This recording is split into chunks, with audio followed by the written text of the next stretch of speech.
আমরা এই সরকারের এখনো পদত্যাগ দাবি করিনি, কিন্তু পরিস্থিতির উন্নতি না হলে মানুষ এই অবস্থা সহজভাবে মেনে নেবে এটা আমার মনে হয় না। ঘরের ভিতরে এসে মানুষ কুপিয়ে যাচ্ছে, হত্যা করছে।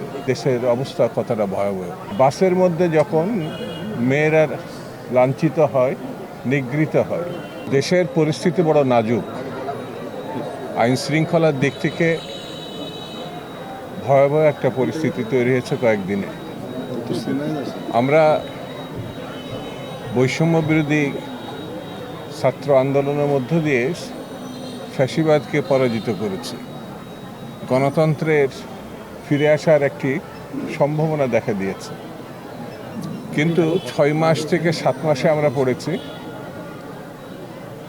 বাজার সিন্ডিকেটের অসম্ভব কষাঘাত, বেকার ছাত্রদের কাজ না পাওয়া,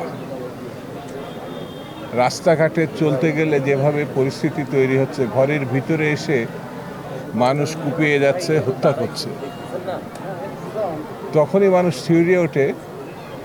বাসের মধ্যে যখন মেয়েরা লাঞ্ছিত হয়, নিগৃহীত হয়, ঢাকা বিশ্ববিদ্যালয়ের মেয়েরা, বিভিন্ন বিশ্ববিদ্যালয়ের মেয়েরা যখন রাস্তায় নেমে এটার প্রতিবাদ করে, সুরাহা চায়, তখন মধ্যরাত্রে স্বরাষ্ট্রমন্ত্রী সাংবাদিক সম্মেলনে যখন উপস্থিত হয়, তখনই আমরা বুঝতে পারি দেশের অবস্থা কতটা ভয়াবহ। ডক্টর মামুন আজকে তাকে সম্বর্ধনা দেওয়া হচ্ছে নতুন বাংলাদেশ বা গণতান্ত্রিক বাংলাদেশের প্রত্যাশায়, যে ছাত্ররা কাজ করেছিল শিক্ষক হিসাবে, তার পাশে দাঁড়িয়ে যে স্বপ্ন মানুষকে সে দেখিয়েছিল, যে কারণে আজকে রংপুরে আমরা এই অনুষ্ঠানে হাজির হয়েছি। কিন্তু মূল বিষয়টি, আবু সাইদের পিতাও এখানে উপস্থিত আছে।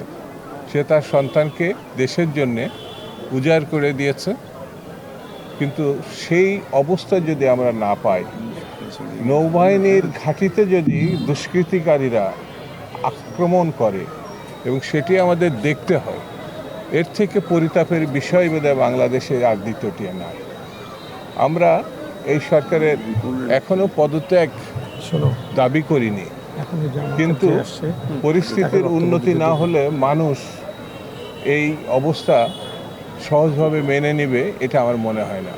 বাংলাদেশ জাতীয়তাবাদী দল উন্নত বাংলাদেশ গড়ার প্রত্যয়ে 17 বছর ধরে তারা শহীদ হয়েছে, নিগৃহীত হয়েছে, জেল খেটেছে, নির্মমতার শিকার হয়েছে।